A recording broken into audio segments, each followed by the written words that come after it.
Indian pre history की जो series आपके सामने ऑनगोइंग है, इसमें मेसोलिथिक साइट अपना चल रहा है। पिछले सेशन तक आपने जितनी भी आर्कियोलॉजिकल सिग्निफिकेंस की फाइंडिंग्स हमें मेसोलिथिक साइट्स से मिली हैं, अब आप देख लीजिएगा आंध्र प्रदेश और राजस्थान का बड़ा एक महत्वपूर्ण रोल है। चाहे तिलवाड़ा हो, बुद्ध पुष्कर या बूढ़ा पुष्कर हो, या बागोर हो। बागोर के बारे में हमने देखा था कि its largest Mesolithic site in entire Indian सब कॉन्टिनेंट प्री हिस्टोरिक जो एक सिनेरियो है, उसके अंदर आप लोगों ने देखा सबसे पहले जो ह्यूमन स्केलेटन्स है, जो 4 स्केलेटन्स आपको प्राप्त हुए हैं, वो भी हमें बागोर से ही मिल रहे हैं। कुल मिलाकर मध्य पाषाण काल बड़ा महत्वपूर्ण एक भूमिका रोल प्ले करता है, भूमिका अदा करता है पैलेयोलिथिक से लेकर नियोलिथिक को समझने में।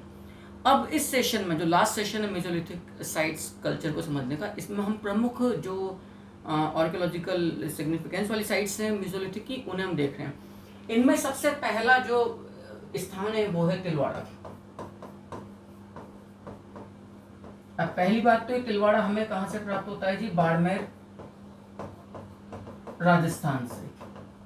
ठीक है, तिलवाड़ा का जो सबसे जो महत्वपूर्ण हमें महत्व प्राप्त होता है वो क्या है? यहां से तिलवाड़ा से आपको 2 सांस्कृतिक चरण प्राप्त होते हैं। असल में पहला जो चरण है वो तो मेसोलिथिक साइट का प्रतिनिधित्व करता है, लेकिन जो लेटर जो तिलवाड़ा का स्टोन एज आप कह सकते हो, उसमें जो मृदभांड प्राप्त हो रहे हैं वो चाक से निर्मित हैं और लोहे के टुकड़े प्राप्त हो रहे हैं। इसका मतलब कि काफ़ी पुराना है। अब आप सोचिएगा, neolithic, lithic age, stone age, इसके बाद फिर कॉपर एज, फिर bronze age, then after iron हमें इंट्रोड्यूस होता नजर आता है। इसका मतलब तिलवाड़ा लंबे समय तक यूँ समझ सकते हो, स्टोन एज से लेकर मेसोलिथिक साइट से लेकर आयरन एज तक पूरा एक सांस्कृतिक अनुक्रम हमें बाड़मेर में तिलवाड़ा से प्राप्त होता है। तो सबसे बड़ी बात तिलवाड़ा से एक तो 2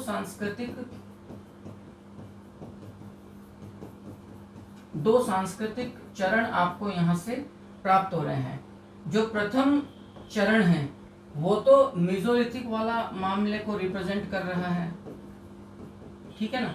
अब आप जानते हो मेसोलिथिक में चाक से निर्मित मृदभांड ही नहीं। आप लोगों ने चौपानी मांडो को देखा, विश्व के प्राचीनतम मृदभांड मेसोलिथिक साइट यूपी में चौपानी मांडो से मिल रहे हैं, लेकिन वो हस्त निर्मित है, चाक से निर्मित नहीं है। जो दूसरा चरण है वो असल में लोह युगीन है। दूसरा चरण जो है तिलवाड़ा से वो लोह युगीन है और यहाँ पर चाक से निर्मित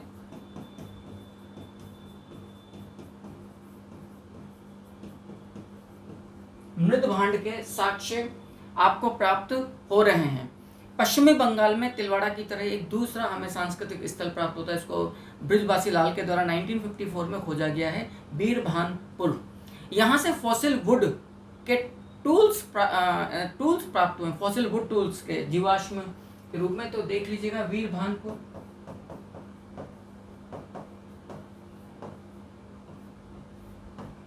वीरभानपुर आपको वेस्ट बंगाल से मिल रहा है। 1954 में बृजबासी लाल, बीबी लाल साहब के द्वारा यहाँ से खोजे गए हैं। और यहाँ से सबसे बड़ी बात यह है कि फॉसिल वुड टूल्स की हमें प्राप्ति हो रही है। और जितने भी आपने जब कहा कि भाई बीरभानपुर वेस्ट मेसोलिथिक साइट है, तो कुछ तो फाइंडिंग्स मिली होगी ना। देखो यहाँ पर जो हमें माइक्रोलिथ प्राप्त हो रहे हैं वो असल में बैक्ड ब्लेड्स से हैं। क्लियर? ब्लेड्स और फ्लैक्स यानी कि फलक और शल्क पर आधारित उपकरण हमें बहुत ज़्यादा यहाँ से प्राप्त हो रहे हैं, जो कि मेसोलिथिक की प्रमुख स्पेसिफिक आइडेंटिफिकेशन है। तो आप कहेंगे कि एक तो ब्लेड्स यानी कि फलक और एक फ्लैक्स यानी कि शल्क पर आधारित हमें माइक्रोलिथ यानी कि सूक्ष्म पाषाण उपकरण हमें बहुत ज़्यादा प्राप्त हो रहे हैं। इन 2 साइट्स को आप आराम से इत्मीनान से पहले देख लीजिए, फिर हम अपनी बात को और आगे लेकर चलते हैं। जब हम बात कर रहे हैं इस सारे दौर की, तो देखिएगा कुछ बातें तो बिल्कुल हमारे सामने क्लियर होती चली जाती हैं कि जो मेसोलिथिक वाली बात की ट्रांजिशन पीरियड है आपके पैलेयोलिथिक से लेकर मेसोलिथिक के बीच में, ठीक है। अब एक जो तमिलनाडु से हमें एक पूरा समूह प्राप्त होता है, याद रखिएगा, मेसोलिथिक का, जो असल में टेरी समूह कहलाता है। टेरी समूह ये के रूप में जाना जाता है, जिसकी खोज रॉबर्ट ब्रूस फूट के द्वारा की गई है। Robert Bruce foot, I think that आपको जानकारी होगी, जीएसआई के डायरेक्टर हैं, जियोलॉजिकल सर्वे ऑफ इंडिया के। क्लियर? टेरी समूह तमिलनाडु से प्राप्त हो रहा है।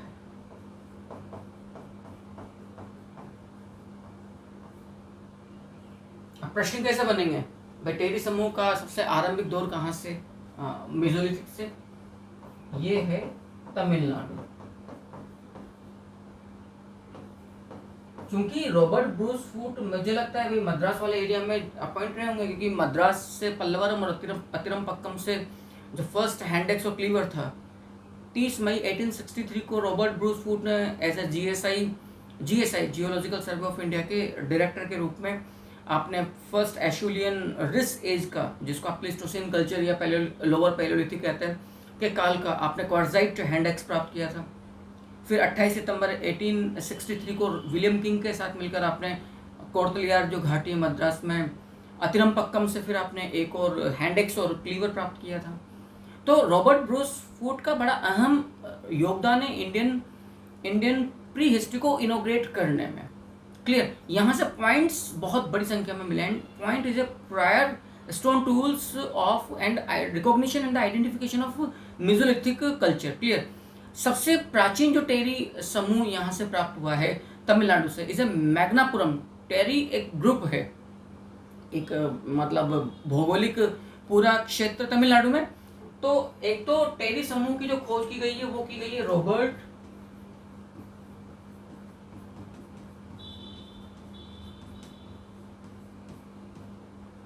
ब्रूस फूट के द्वारा। पहली बात तो टेरी समूह की। दूसरी जो महत्वपूर्ण बात हमारे सामने निकलकर आती है टेरी समूह के बारे में, कि मैग्नापुरम इस ग्रुप में, तमिलनाडु में मैग्नापुरम का सबसे बड़ा महत्व है इस स्थल का, टेरी समूह में मैग्नापुरम का। और सबसे ज्यादा जो फाइंडिंग्स यहाँ पे स्टोन टूल्स की मिल रही टेरी समूह में, वो है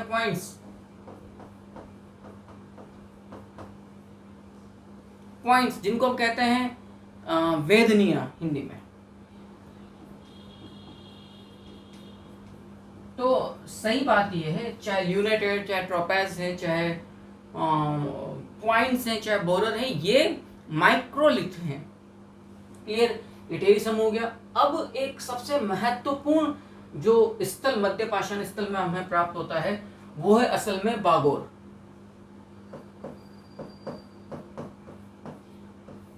जिस पर हम पिछले सेशन से लगातार चर्चा करते आ रहे हैं। डॉक्टर वीरेंद्र नाथ मिश्र एवं डॉक्टर एल.एस. लेशनिक ने 1968-70 के दशक में इस बागोर की खोज की थी कोठारी नदी के किनारे। और जिस माउंट की, जिस टीले की यहाँ खोज की गई थी, लोकल लैंग्वेज में उसे महासती टीला के नाम से पुकारा जाता है।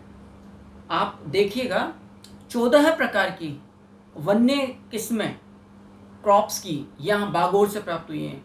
यहाँ से एक स्लॉटर हाउस, बूचड़ खाने के साक्ष्य, कसाई घर के साक्ष्य प्राप्त हुए हैं। जो पब्लिक जो रोड हैं वहाँ पे खड़ंजे, यानी कि पत्थर, बड़े बड़े पत्थर की सॉलिंग करके जो खड़ंजों का निर्माण किया जाता है, झोपड़ियाँ प्राप्त हुई हैं। 4 नरकंकाल प्राप्त हुए हैं, उनमें एक तो 18 वर्षीय को महिला है। और ये सबसे बड़ा मध्य पाषाणिक स्थल है, पशुपालन के प्राचीनतम साक्ष्य संपूर्ण भारतीय प्रागैतिहासिक संस्कृति में। आप लोग जानते हो कि it's a main characteristics of Mesolithic culture, Mesolithic pre historic culture, animal husbandry और पशुपालन। तो संपूर्ण भारतीय प्रागैतिहास में पशुपालन के प्राचीनतम साक्ष्य मध्य प्रदेश में आदमगढ़ और राजस्थान में बागोर से प्राप्त हो रहे हैं। और बागोर प्रथम मेसोलिथिक साइट है जहां से आपको नरकंकाल प्राप्त हो रहे हैं। इनमें एक महिला का 18 वर्षीय नरकंकाल मिलना कोई छोटा मोटा मामला नहीं है। स्लॉटर हाउस का मिलना, खड़ंजों का मिलना, झोपड़ियों का मिलना, 14 प्रकार की वन्य किस्मों का मिलना, आप नोटिस करते चले जाइए। तो बागोर, पहली बात तो कोठारी रिवर,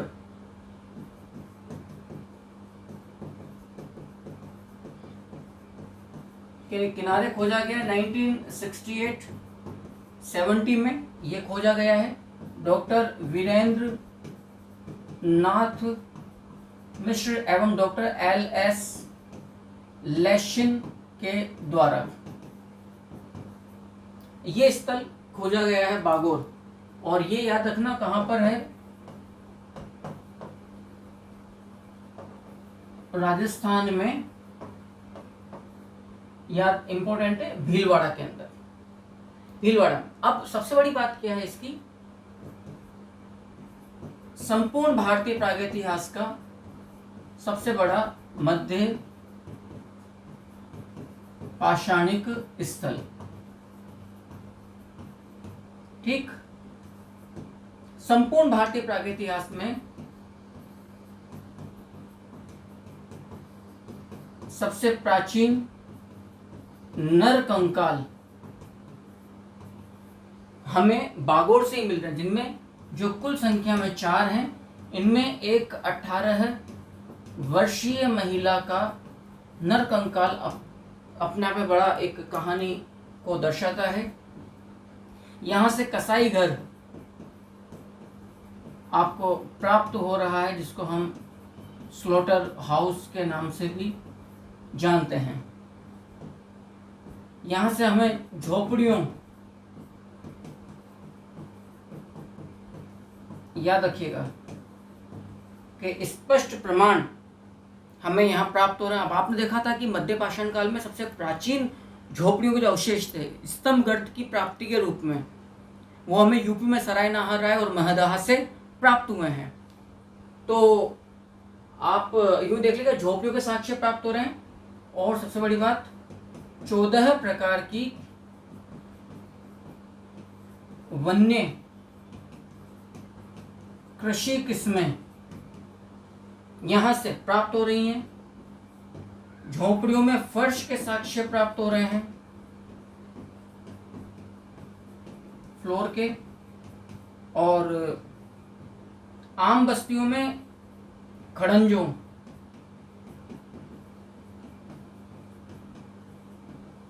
के भी साक्ष्य मिल रहे हैं। असल में खड़ंजा या खरंजा क्या होता है, देखिएगा, मैं जिस इलाके से आता हूँ राजस्थान में, जो टाउन्स या कस्बे होते हैं, आप कह सकते हैं more than villages and less than cities, उन्हें आप टाउन या कस्बा कहते हैं। उनमें जो पब्लिक रोड होते हैं वो कच्चे नहीं होते हैं, उनके ऊपर पत्थर की, बड़े बड़े पत्थरों की को जमा दिया जाता है, ताकि जब वाहन ट्रांसपोर्टेशन या वाहन वहाँ से गुजरे तो वो धंसे नहीं। आसपास जो हाउसेज हैं, जो मकान हैं, उनकी जो फाउंडेशन है, नींव है, वो दबे नहीं, धंसे नहीं, उनको खड़ा। तो भारतीय प्रागैतिहास में सबसे प्राचीन यदि हम खड़ंजों की बात करें तो वो हमें याद रखिएगा कहाँ से मिल रही है, वो हमें प्राप्त हो रहा है इसी बागोर से। कसाई घर हमें यहाँ से, स्लॉटर हाउस यहाँ से मिल रहे हैं। यहाँ से आपको ब्यूरिन्स बहुत अधिक संख्या में प्राप्त हो रहे हैं। ब्यूरिन्स, वेदनिया,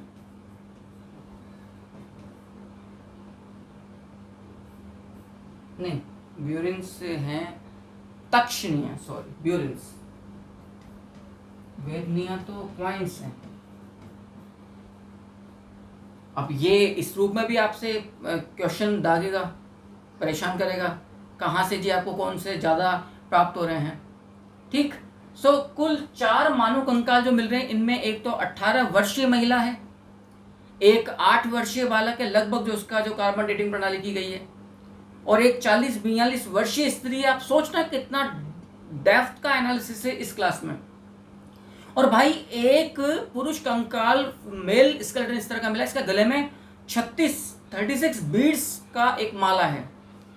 तो एक तो आपको 18 वर्षीय महिला हो गई, एक 8 वर्षीय बालक हो गया, एक 40 या 42 साल की फीमेल का कंकाल मिल गया, और एक नर कंकाल ऐसा है जिसके गले में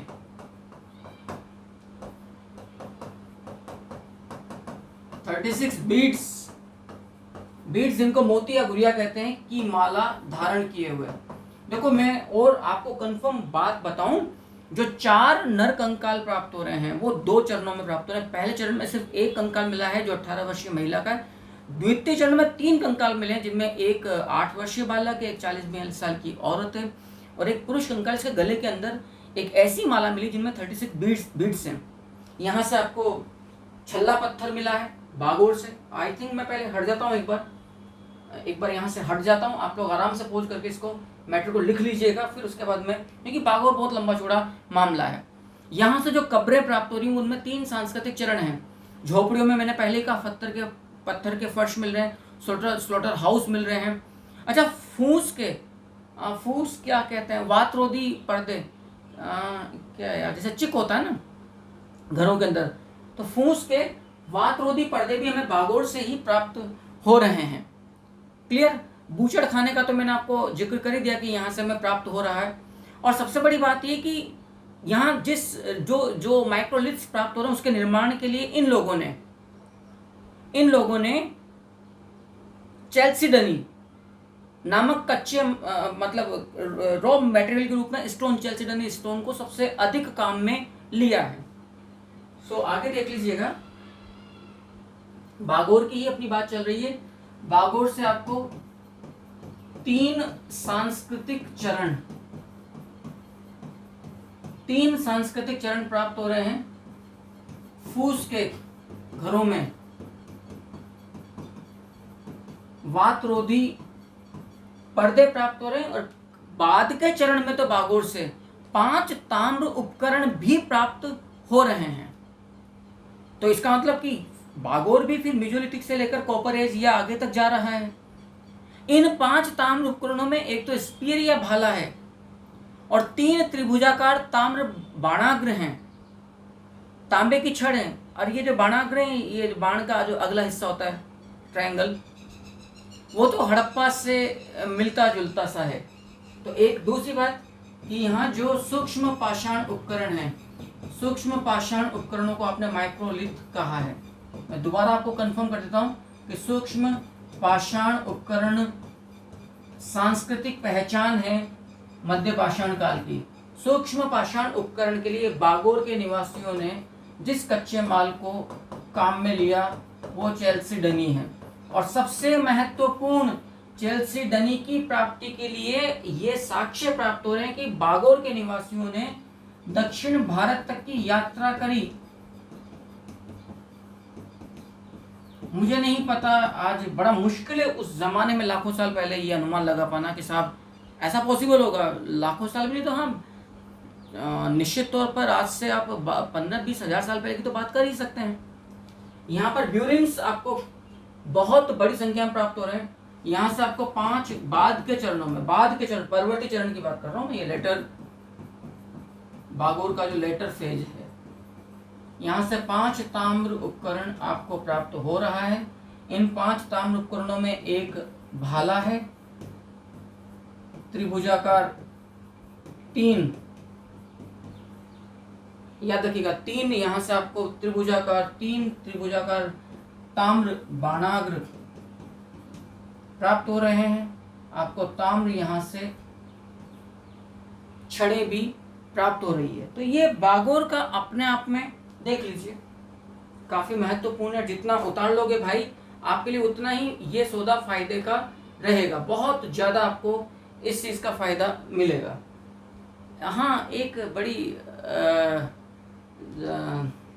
बड़ी बात है कि मैं पिछले सेशन में थोड़ा सा कंफ्यूजन में रहा था लंगनाच को लेकर कि लंगनाच यूपी में रहेगा गुजरात में रहेगा। लंगनाच गुजरात में है, जो क्योंकि मेरा डाउट बिल्कुल सही था, मैं लगातार यूपी बोल, माफ़ करिएगा, उस गलती के लिए क्षमा करिएगा मुझे। तो एक तो चैल्सिडनी माइक्रोलिथ के निर्माण में, दूसरा इन्होंने क्वार्ट्जाइट पत्थर को भी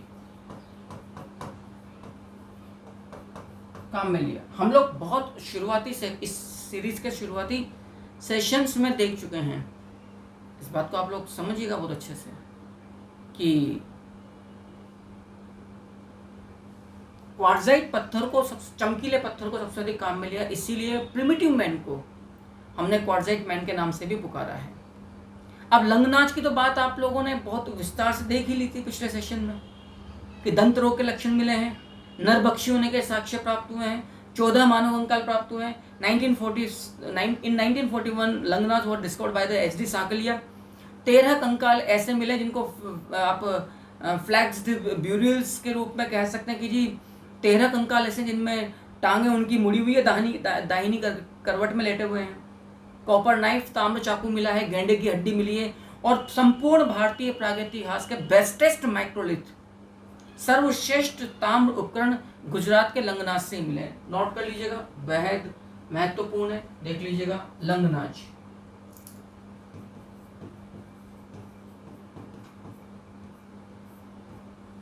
लंगनाज 1941 में किसके द्वारा खोजा गया? HD सांकलिया के द्वारा। और कहां से?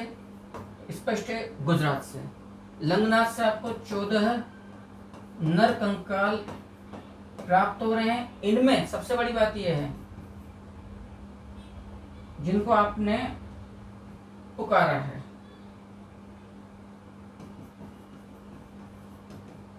फ्लैक्स्ड ब्यूरियल्स के रूप में 14 नर कंकालों में से 13 नर कंकाल ऐसे हैं जो दाहिनी करवट में लेटे हुए हैं और इनकी टांगें, याद रखिएगा, मुड़ी हुई हैं। सबसे श्रेष्ठ माइक्रोलिथ, श्रेष्ठ माइक्रोलिथ का मतलब क्या है? सूक्ष्म पाषाण हमें कहां से प्राप्त हुए हैं? लंगनाज से प्राप्त हुए हैं। एक बात सबसे महत्वपूर्ण जो दूसरी बात हमारे सामने निकल कर आती है कि आपको 14 कंकाल हो गए ना, नरभक्षी समूहों के साक्ष्य, नरभक्षी समूह के साक्ष्य हमें यहीं से मिले हैं। हमें यहां से एक दंत रोग के भी साक्ष्य प्राप्त हुए हैं। फिर बोल रहा हूं आप लोगों को, बहुत स्पष्ट आपको क्लियर कर रहा हूं, नोट लगा देता हूं ताकि आपको सुविधा रहे पढ़ने में, समझने में, जो मेरी अपनी आदत है टीचिंग की। और मैं आपसे मतलब कोई प्रपोजल नहीं रख रहा हूं, लेकिन आप लोग यदि इससे बेहतर टीचिंग और देखना चाहते हैं, ये कुछ भी नहीं है, तो मेरा अपना जो ऑन एप्लीकेशन है वहाँ पर एक पूरा पैकेज आपको दिया जाता है क्लासेस में, जिनमें एक एक चीज़ का PDF नोट्स, और ये नोट्स इस तरह की जितना भी अच्छा इंग्लिश और हिंदी का लिटरेचर अवेलेबल है उस पूरा मैटर को कंपाइल किया हुआ है। नोट सॉफ्ट कॉपी के रूप में वो आपको प्राप्त होता है। रेगुलर क्लासेस, टेस्ट सीरीज आप लोगों को प्राप्त होती है, तो लेकिन वो पेड कोर्सेज के रूप में है। यदि फिर भी आपको ज़्यादा जानकारी चाहिए, फ़ोन नंबर दिया हुआ है, आप कांटेक्ट कीजिए। इजीली आपको तमाम जितनी भी क्वेरीज हैं आपकी वो जिज्ञासा शांत की जाएगी। तो नोट में आपको बताता हूँ, बुर्जा होम की यदि मैं बात करूँ,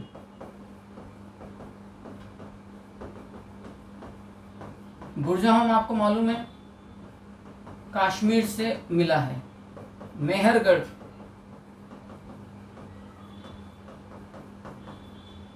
मेहरगढ़ असल में वर्तमान पाकिस्तान से है, और both sites belong to neolithic. दोनों जो साइट्स हैं वो नवपाषाण कालीन है। लेकिन इंपॉर्टेंट क्या है, इंपॉर्टेंट बात यहाँ पर क्या है, जरा मैं अब आपको यहाँ पर स्पष्ट कर दूं। इंपॉर्टेंट भाई ये है, बुर्जा होम से दुनिया का प्राचीनतम ट्रिपेनेशन, दुनिया की प्राचीनतम मस्तिष्क सर्जरी, ट्रिपेनेशन या ट्रिपेनिंग शल्य चिकित्सा के साक्ष्य प्राप्त हुए हैं। दुनिया की प्राचीनतम head injury, head surgery, brain surgery, जिसको आपने हाइड्रोसिफिलिस डिजीज को दूर करने के लिए, वो आपको यहाँ बुर्जा होम से मिल रहे हैं। और मेहरगढ़ की बात की जाए तो दुनिया की प्राचीनतम दंत चिकित्सा, डेंट्री के प्राचीनतम साक्ष्य, याद रखिएगा, हमें गुजरात से मेहरगढ़ से प्राप्त हो रहे हैं। दोनों ही नवपाषाण कालीन हैं, लेकिन दुनिया की प्राचीनतम दंत रोग के साक्ष्य हमें गुजरात के लंगनाज से मिल रहे हैं। उतार लीजिए, बिल्कुल एक एक बात आपके सामने क्लियर की हुई चीजें हैं, इन सबको आप नोट कर लीजिए, कोई दिक्कत नहीं है। लंगनाज की बात की जाए तो यहाँ से गेंडे की हड्डी आपको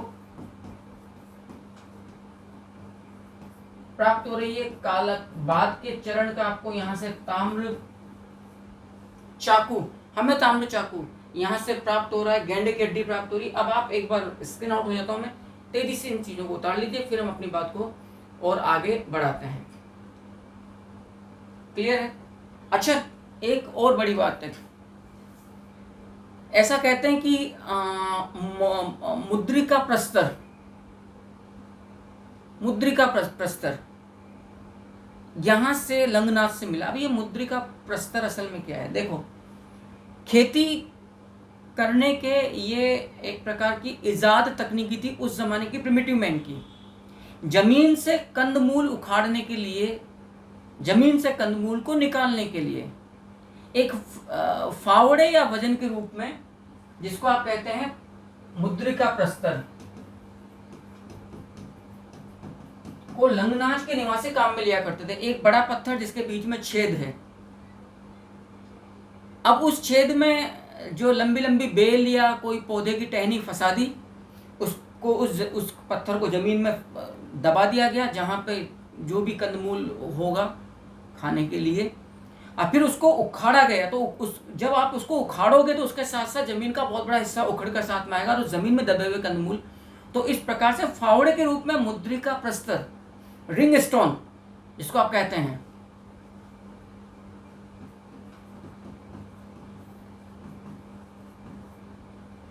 की प्राप्ति भी हमें लंगनाथ से प्राप्त हो रही है। अब एक बड़ी बात निकल कर आई कि जी आपको लंगनाथ से नरभक्षी संस्कृति के साक्ष्य प्राप्त हो रहे हैं। किस आधार पर आपको हो गए? क्योंकि जो कंकाल प्राप्त हो रहे हैं, यहाँ से 14 स्केलेटन्स जो मिल रहे हैं, उनके जो स्कल हैं, जो खोपड़ी है, वो टूटी हुई है, जिसके आधार पर यह अनुमान लगाया कि संभवतः उसको तोड़कर उसके अंदर का जो भी खाने का होगा, टिश्यूज वगैरह, तो ये नरभक्षी इसलिए आपके सामने बात आती है। आई थिंक ये पूरा हो गया है, आप आराम से देख लीजिए। इसके बाद मैं अपनी बात को आगे बढ़ाता हूँ। अगला जो स्थल मैं ले रहा हूँ वो है सराय नाहर राय, यूपी से है। सराय नाहर राय और महदहा, आप लोग जानते हो, सबसे प्राचीन झोपड़ियाँ, स्तंभगर्त हमें सराय नाहर राय से प्राप्त हो रहा है। सबसे प्राचीन मध्य पाषाणिक जो स्थल है वो सराय नाहर राय है। सबसे बड़ा मध्य पाषाणिक स्थल है वो बागोर है। मानव युद्ध के प्राचीनतम साक्ष्य सराय नाहर राय से प्राप्त हो रहे हैं। तीर कमान की प्राप्ति सराय नाहर से प्राप्त हो रही है। सबसे प्राचीन मानवीय बस्ती के क्या कहना चाहिए इस चीज को, साक्ष्य हमें सराय नाहर से प्राप्त हुआ है। अब सराय नाहर राय की यदि मैं अवधि निकालूं, लगभग 8395 ईसा पूर्व आती है। इट्स डिस्कवर्ड बाय केसी ओझा, लेकिन एक्सकावेशन यहाँ पर डॉक्टर GR शर्मा के द्वारा की गई है और ये बेलन नदी घाटी से प्राप्त हुआ। आ जाइए, बड़ा इंपॉर्टेंट है भाई सराय नाहर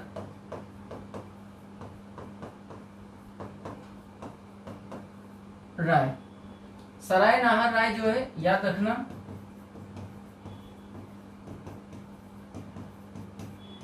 बेलन नदी घाटी यूपी से डिस्कवर्ड है ये एरिया। और क्योंकि इसकी जो अवधि है वो 8395 ईसा पूर्व है, इसका मतलब ये निकल रहा है सबसे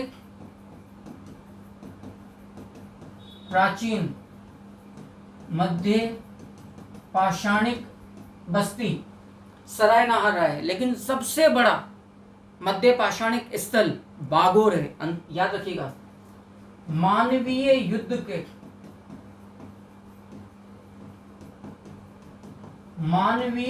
के प्राचीनतम साक्ष्य सराय नाहर राय से आपको प्राप्त हो रहे हैं।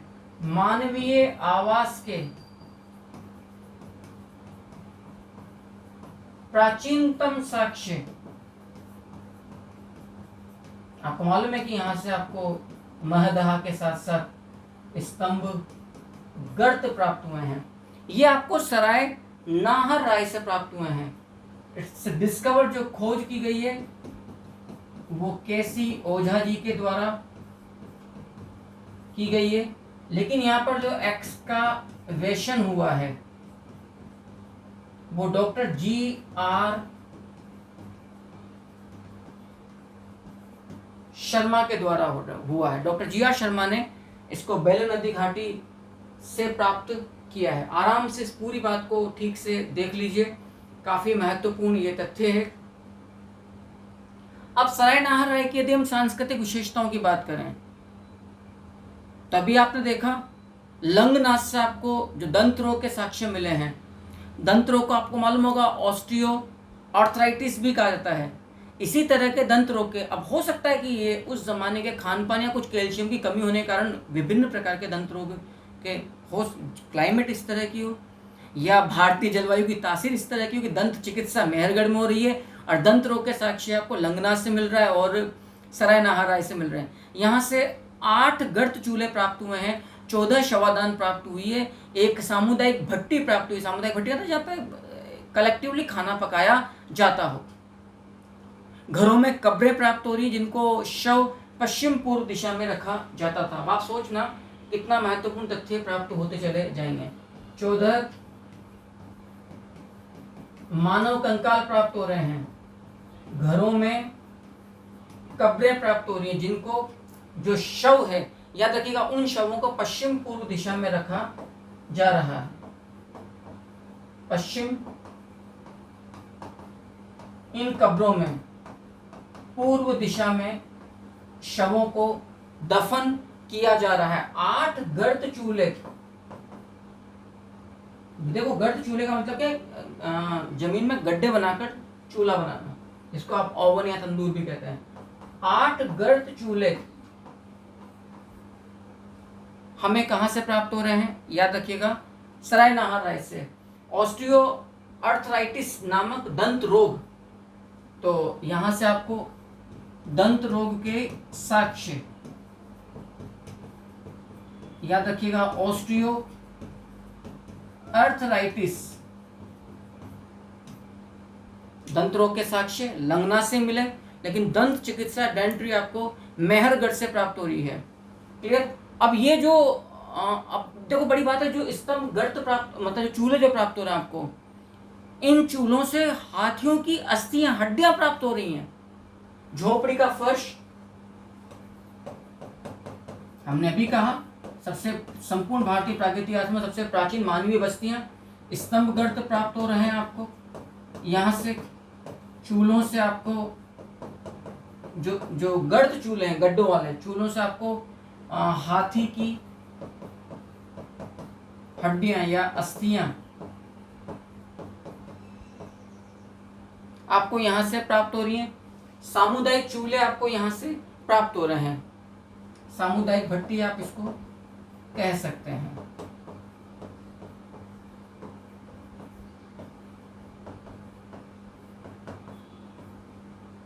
सामुदायिक भट्टी या चूल्हा भी हम इसको कह सकते हैं।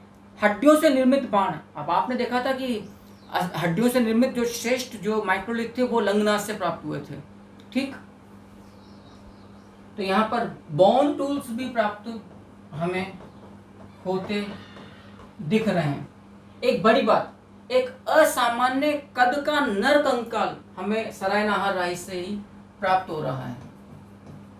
असामान्य कद का, याद रखिएगा,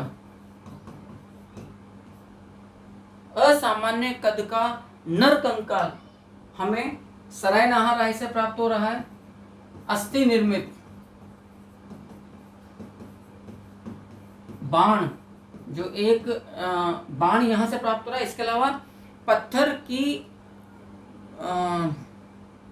मतलब पत्थर की नुकीली चोंच, एक कंकाल के बैकबोन वाला जो हिस्सा होता है, स्पाइनल कॉर्ड, मेरुदंड, उस पर आपको गड़ा हुआ मिला है। एक अस्थि पंजर में तीर की नोक चुभी हुई मिली है। May be it could be stone mad और बोन मैड। ये मानवीय आक्रमण का प्रथम साक्ष्य। तो जो मानवीय आक्रमण का प्रथम साक्ष्य आपने कहा, वो कहा क्या है? एक नर कंकाल में तीर की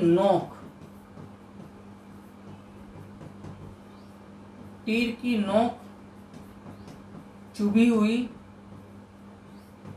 मिली है। यहां से वो मतलब क्या कहना चाहिए इस चीज को, पिछला स्पाइनल कॉर्ड में, तो उसको कहा गया है मानवीय युद्ध का प्रथम प्राचीनतम साक्ष्य। आराम से यहां तक के मैटर को मैं स्क्रीन आउट होता हूं, देख लीजिए, समझ लीजिए। क्योंकि लगातार पढ़ने से भी आपका काम नहीं बनेगा, जब तक कि आप हम नॉन स्टॉप मतलब चलने से बेटर है कि हम धीरे धीरे इस मैटर को समझ लें। एक एक करके आप आराम से चीज़ों को पेन डाउन कर लीजिए, उतार लीजिए। क्लियर है?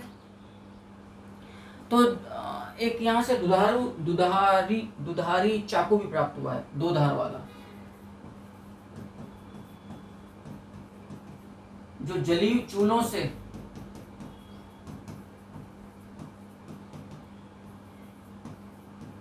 चूलों में जो जली हुई अस्थियां प्राप्त हुई हैं आपके सरायनाहर राय से, उससे ये अनुमान लगाया गया कि संभवतः यहाँ पर मांस को भूनकर खाया जाता था। ये अनुमान लगाया गया कि संभवतः मांस को भूनकर यहाँ पर खाया जाता था। ये सबसे महत्वपूर्ण अब तक का। अब मान लीजिए यही प्रश्न आपके एग्जाम में आ गया कि निम्न में से कौन सा पुरातात्विक स्थल ऐसा है, प्रागैतिहासिक महत्व का स्थल ऐसा है जहां से ये जानकारी मिलती है कि मांस को भूनकर खाया जाता था। आप लोग कहेंगे सरायनाहर राय। कथन कारण के रूप में आ सकता है, क्योंकि सरायनाहर राय के चूलों से पशुओं की अधजली अस्थियां प्राप्त हुई हैं। कारण में इससे स्पष्ट होता है कि यहाँ के जो निवासी थे वो मांस को भूनकर खाते थे मांसाहार का, तो कथन कारण पुष्टि हो रही है। सरायनाहर राय के बाद सबसे बड़ी जो मध्य पाषाणिक बस्ती है, बागोर के बाद, the oldest mesolithic site in entire Indian subcontinent prehistory is a Sarai Nahar Rai, oldest. हाँ, और सबसे बड़ी जो मध्य पाषाणिक बस्ती बागोर है, द्वितीय नंबर की सबसे बड़ी जो मध्य पाषाणिक बस्ती जिसकी खोज बी.डी. मिश्र और जैन पॉल के द्वारा की गई है, इट्स इन यूपी, पैरन नदी घाटी, महदहा है। यहाँ हड्डियों के आभूषण मिले हैं, स्तंभ गर्त मिले हैं, हड्डी से निर्मित यहाँ पर बाणाग्र मिले हैं, कछुए की खोपड़ी मिली है, स्लॉटर हाउस आप लोगों ने बागोर में भी देखा था।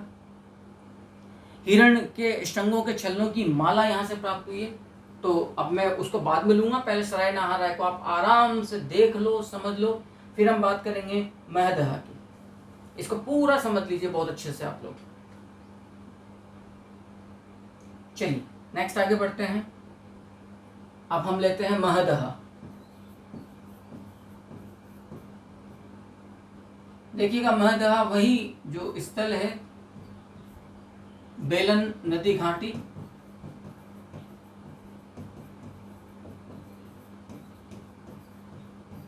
यूपी से है, ठीक है। और इसकी जो खोज की गई है बी.डी. मिश्र एवं जैन पॉल के द्वारा यहाँ पर उत्खनन हुआ है। उत्खनन जी.डी. मिश्र एवं जैन पॉल के द्वारा, और ये बागोर के पश्चात, इंपॉर्टेंट बात ये है, बागोर के पश्चात द्वितीय सबसे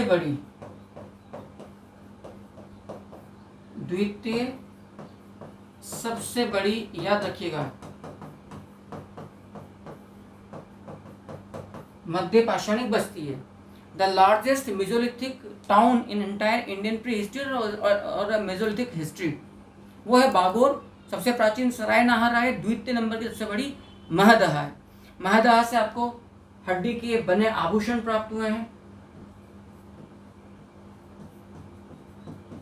हड्डी से बने आभूषण प्राप्त हुए हैं,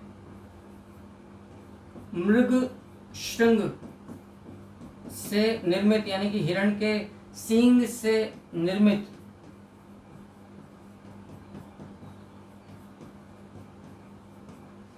छल्लों की माला हमें महदहा से प्राप्त हो रही है।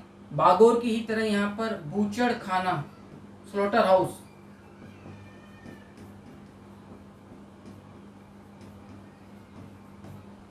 बूचड़ खाना या स्लॉटर हाउस, कसाई घर प्राप्त हो रहा है। और कछुए की खोपड़ी, ये भी इंपॉर्टेंट है, यहीं से आपको याद रखना, टोर्टोइल कछुए की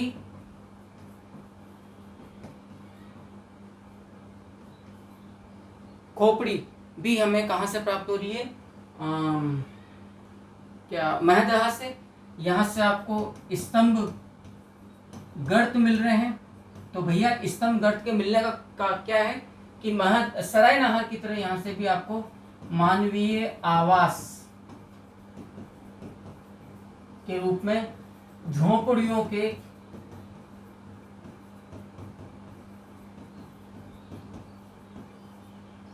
साक्ष्य प्राप्त हो रहे हैं। आराम से यहां से चीजें उतार लीजिए।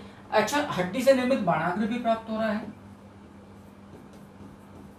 यहीं से।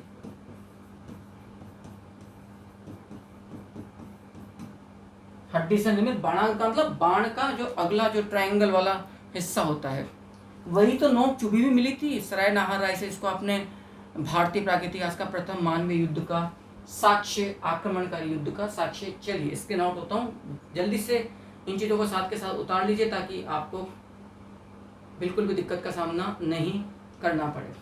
एक देखो, आप लोग अभी इसके साथ साथ चौपानी मांडो अभी तो बाकी है, जो वीडी मिश्र के द्वारा खोजा गया है।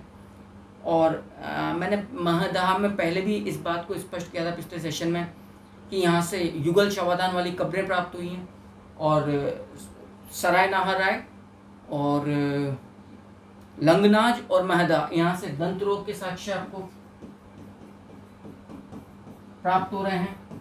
यहाँ से आपको युगल कब्र जिसमें 2 लोगों को एक साथ दफन, 35 गर्त चूल्हे प्राप्त हो रहे हैं। जबकि सराय नाहर राय में आपने एक बड़ी सामुदायिक भट्टी आपने यहाँ से प्राप्त करी थी। अच्छा, और जो गर्त चूल्हे जो प्राप्त हो रहे हैं, इनमें सराय नाहर राय में तो आपने देखा था हाथी की हड्डियाँ, जली हुई अस्थियाँ प्राप्त हुई थी। और यहाँ से मतलब एक गर्त चूल्हे से क्या कहना चाहिए, सींग क्या कहूँ मैं, एक भैंसे का सिर मिला है। ठीक, तो 35 गर्त चूल्हों में से ये याद रखिएगा, एक गर्त चूल्हे से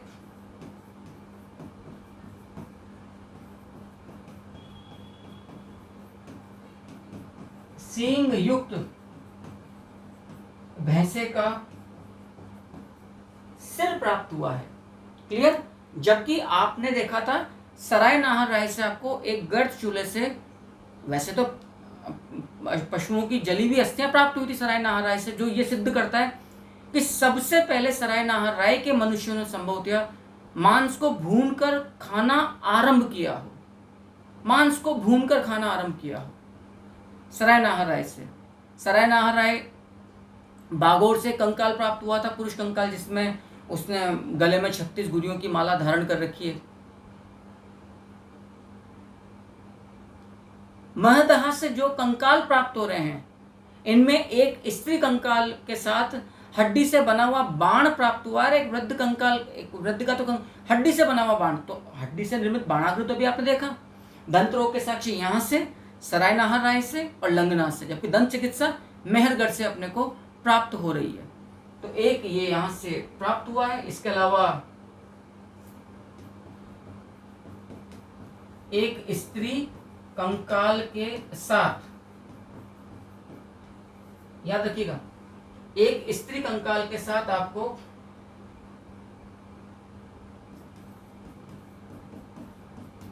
बाणाग्र, ये इंपॉर्टेंट है, बाणाग्र अस्थि निर्मित,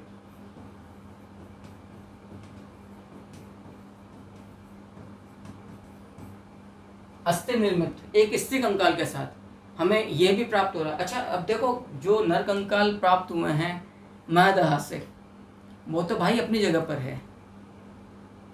कुछ बातें इतनी शानदार प्राप्त हो रही हैं यहाँ से। आपने सिलबट्टों का नाम सुना होगा, आमतौर पर घरों में ग्रामीण जीवन से संबंधित। अब आजकल तो ग्राइंडर मिक्सर इतने होते हैं। सिलबट्टे होते हैं ना, एक पत्थर का एक स्क्वायर पत्थर का टुकड़ा, उसके ऊपर एक गोल मटोल पत्थर से आप मसाले कूटते हैं, चटनी बनाते हैं।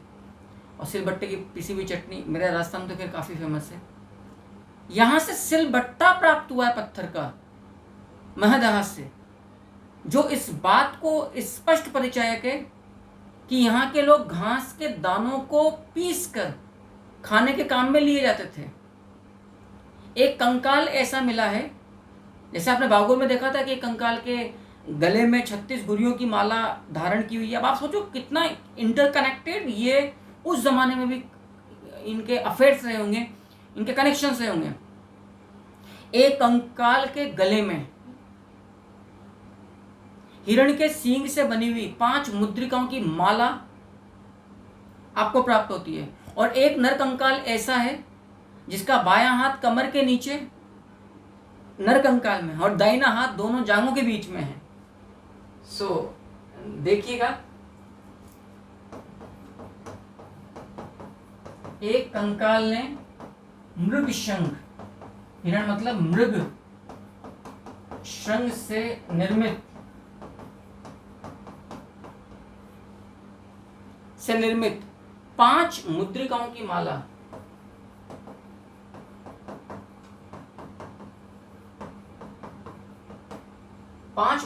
माला धारण की हुई है, ठीक है। एवं एक नर कंकाल का बायां हाथ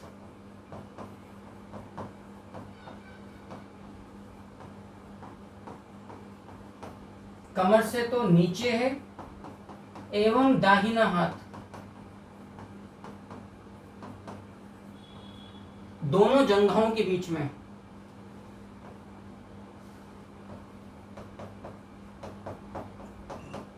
जो थाइज हैं दोनों जांघों के मध्य में स्थित है। क्लियर? कहां से? यही महदहा से। और एक बड़ी बात, यहाँ के महदहा के जो लोग थे सिलबट्टे का प्रयोग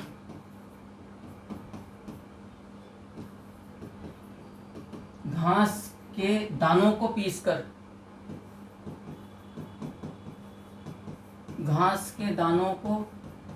पीसकर खाने के काम में लिया करते थे। आप सोचिए कितना हैवी कंटेंट। जैसे जैसे इस सीरीज में एपिसोड्स आते जा रहे हैं, हम चैप्टर की समाप्ति की तरफ बढ़ रहे हैं। अभी नियोलिथिक पूरा बाकी है, लेकिन अब आप आइडिया लगाइएगा। मैं दोबारा आपसे बोल रहा हूँ, किसी भी भारतीय स्तर की ऑफलाइन कोचिंग में भी बहुत मुश्किल है इस तरह के लेवल को आप लोग फाइंड कर सकें और इतना समझ कर बड़े इत्मीनान से अपने कॉन्सेप्ट्स को क्लियर कर सकें। ठीक है सब, हम नेक्स्ट साइट पर आते हैं जो चौपानी मांडो यूपी में ही। लेकिन फिलहाल आप इस बात को ठीक से देख लीजिए, समझ लीजिए। फिर मैं आपके सामने आता हूँ चौपानी मांडो। आराम से देख लीजिएगा यहाँ तक की बात को। लेकिन मुझे लग रहा है कि मैटर बहुत ज़्यादा आपके लिए फिर हैवी कंटेंट के रूप में हो जाएगा, कारण कि ऑलरेडी ये कंटेंट आप लोगों ने यहाँ तक देख लिया। कोई बात नहीं, हम एक एपिसोड और लेकर आएंगे इसी सीरीज में जो मध्य पाषाण का, क्योंकि अभी दमदमा बाकी है, आपका भी चौपानी मांडो बाकी है और भी कई सारी अभी साइट्स छिटपुट बाकी हैं मध्य पाषाण काल में। तो जो मेरा आपसे प्रॉमिस है, देर लग जाएगी कोई दिक्कत नहीं, कोई पैसा लग नहीं रहा आप लोगों का, बस आपके पास एक अच्छा नेटवर्क होना चाहिए, जो अमूमन आप सभी लोगों के पास आजकल होता है। मैं मेहनत करने को तैयार हूँ, मैं मेरी तरफ से कोई कमी बेशी नहीं छोड़ूंगा। नेक्स्ट एपिसोड में हम, हालांकि मेरे को इसी एपिसोड में पूरा करना था मध्य पाषाण, लेकिन अभी लंबा मामला है। लेखैया पढ़ना, आदमगढ़ पढ़ना, अपने मुरहना पहाड़ पढ़ना, अपने को दमदमा पढ़ना, अपने को अभी चौपानी मांडो पढ़ना है। तो लगभग अभी आधे पौन घंटे क्लास, और एक क्लास ऑलरेडी जा चुकी है 40-45 मिनट तक की क्लास, बहुत लंबी जाएगी। इसलिए बेटर आप कम उसमें पढ़ें, अच्छे से पढ़ें। और आप लोगों को यदि लगता है तो मुझे मैसेज करके बताएं कि कितनी लेंथ की क्लासेस आप लोगों के लिए सफिशिएंट रहेगी। सो नेक्स्ट एपिसोड के लिए इंतजार कीजिए मध्य पाषाण काल। तब तक के लिए नमस्कार।